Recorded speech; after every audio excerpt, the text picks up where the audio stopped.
go.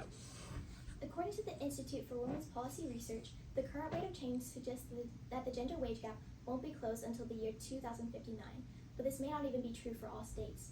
Many people do not realize the severity of the gender wage gap, which is why we must bring awareness to this topic and fight for gender equality. Although most people are cognizant of the ubiquitous gender wage disparity, how many people are working to create solutions to combat this inequality? According to Lynn Duggan, over a lifetime, the average full-time working woman receives $530,000 less than the average full-time working man.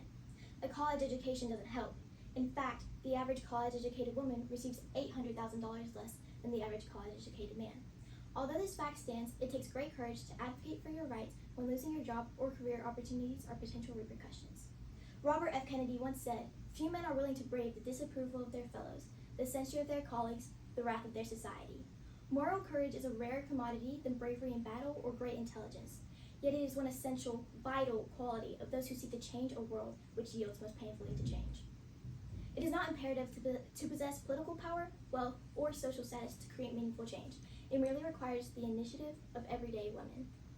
Today, I will be going over the history of gender inequality, influential women who have created change, explanations for the gender wage gap, and solutions.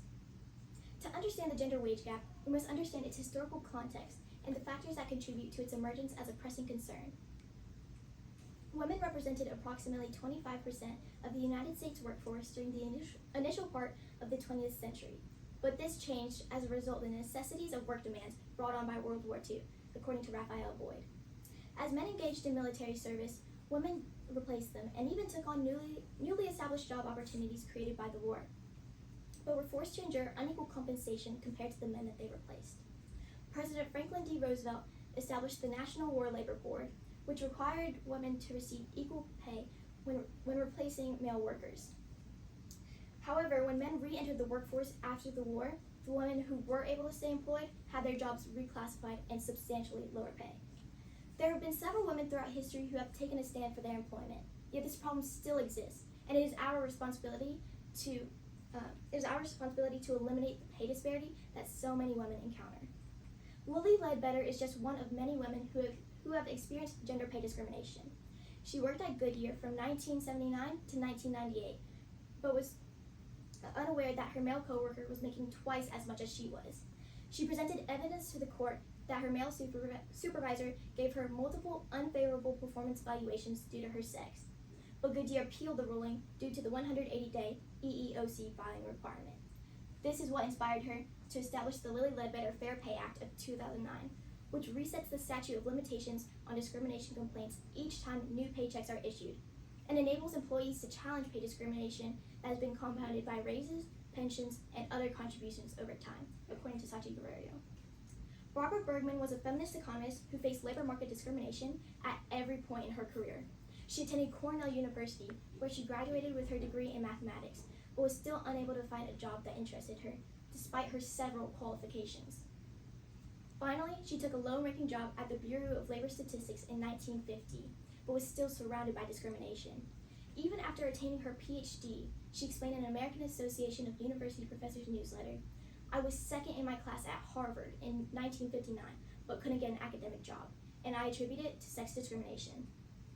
To work on minimizing the gender wage gap, we must also try to understand why it occurs.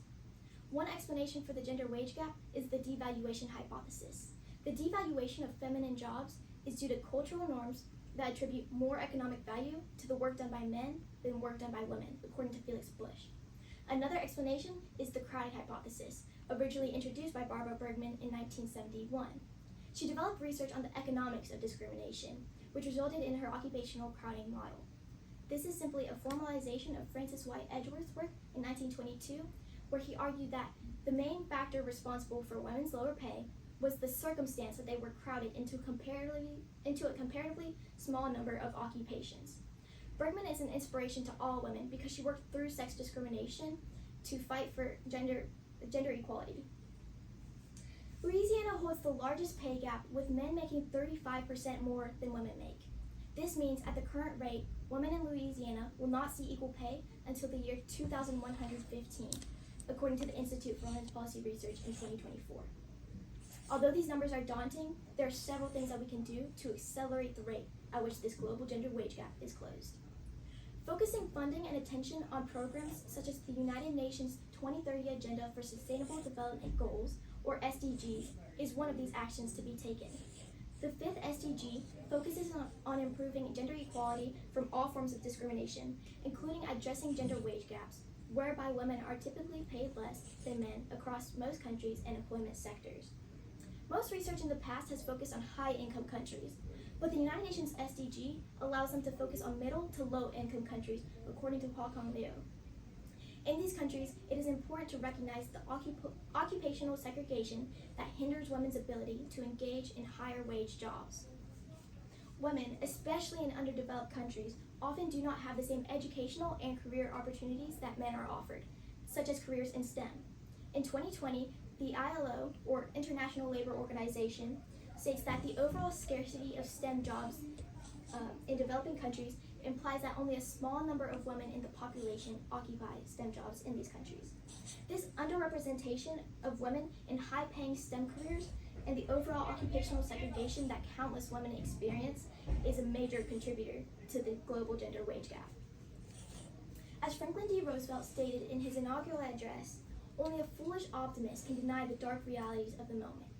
If we disregard the gender inequality that women endure, we risk neglecting the need to advocate for transformation in our society and our legislation.